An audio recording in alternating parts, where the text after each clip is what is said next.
circus poodle. You may have a rough time believing it, but New York City is a great place for dogs to live. Of course. Yeah, a lot of people may not have a yard, but there are plenty of dog parks, pet-friendly businesses to make up for it. Earlier this year, New York City was ranked the 7th most dog-obsessed city. I believe it.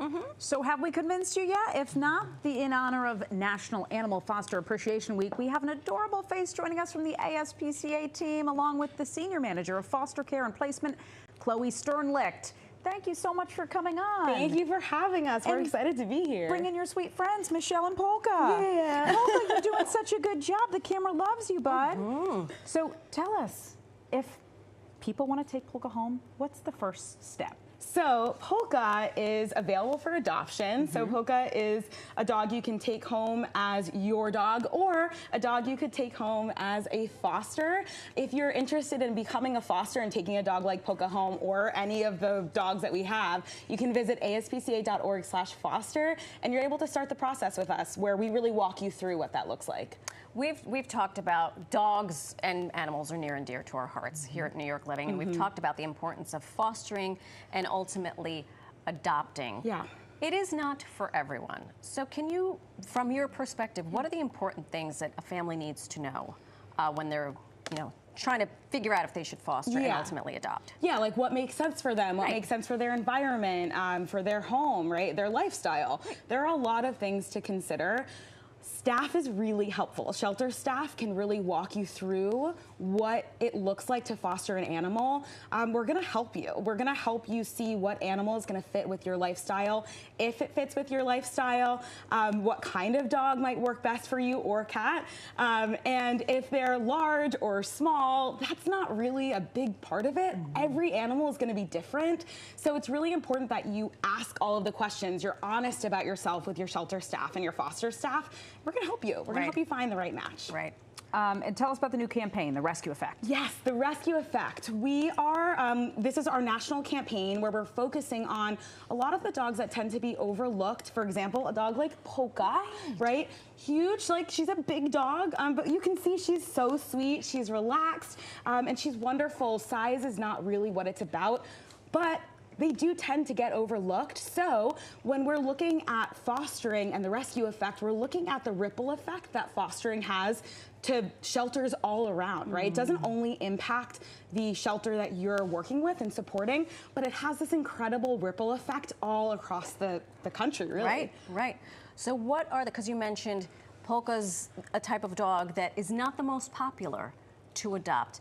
Give us the specs, because I am in love. I am in love with this puppy. I absolutely love her. I think size is something that is, a barrier for some people. There's some myths. Especially where we live. Sure. That's right. Small quarters. Exactly. So there are some barriers that people tend to think, and it's not illogical, but they tend to think that with a larger dog, you must have this larger space. But often that's not true. Yeah. There are actually a ton of small dogs who need like a huge yard to run in circles in, where our big dogs like Polka would do great to lounge on a couch and snuggle with you. She would do great in almost any environment, but I think some myths and misconceptions can be a barrier to bringing these larger dogs home. Polka is 6 years old, right? She's 8 actually, but I know she looks young. 8 years young. She looks like a puppy. Aging so well, you must give her Botox.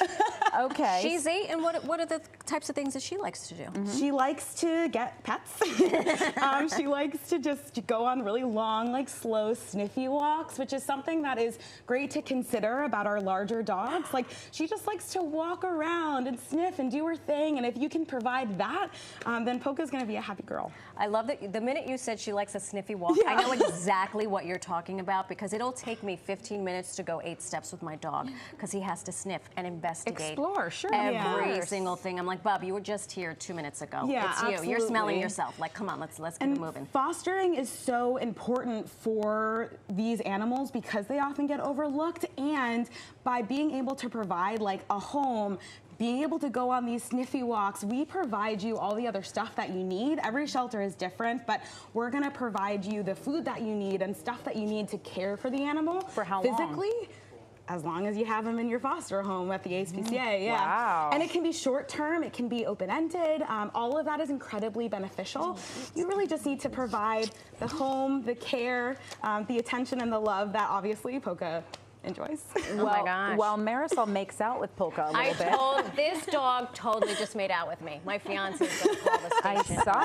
I saw that. So what can you do to help make a dog feel at home and make sure it's a match? Yeah, so there are a few things. First, when you just think about, like, for yourself, you want to be as ready as you can be, preparing yourself for what it means to have a dog in your home, making sure the environment is safe, making sure you're ready to go on those walks and care for the animal. If anybody else is going to be a part of the care, you want to make sure you're all on the same page, you feel ready to go. If you have a dog at home, like a resident dog, we would have you come in and meet the dog, so we see if they get along. So that's some of the legwork that you might want to do as a newer foster. And talk to us. Talk to us. We'll help you through figuring out, again, what it means to foster, and we're going to do our best to match you with a foster match that really clicks with you. I would imagine if a dog was going to a new home after being in the hands of Michelle or with all these treats, that they would have a little bit of anxiety. So to comfort a dog, do you have to do research on having a mixed breed? Do they need special foods, special things at home to make them feel more comfortable? You know, I think that it can be different for any dog, any shelter that you may work with.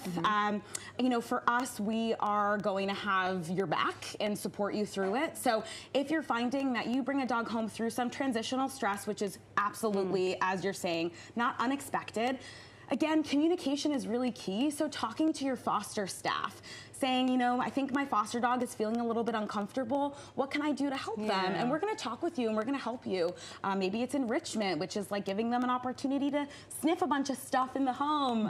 And also just an open mind and knowing that, like you're saying, this can feel overwhelming to be in a new environment. So time is going to be so helpful as well. Making it sound so easy. I know. We're there for you. Oh my gosh. Chloe, Michelle, and Polka, thank you so much. Yeah, no problem. And if you're interested in fostering, going to aspca.org/foster. I will also say Animal Care Centers of New York as well. We work very closely with them, and they're also definitely in need of fosters. So I would say take a look at us, take a look there. Any local shelter, they need you. If you can't make the commitment, you're selling it. Foster. Yeah, That's right. Wonderful. That's Wonderful. Yeah.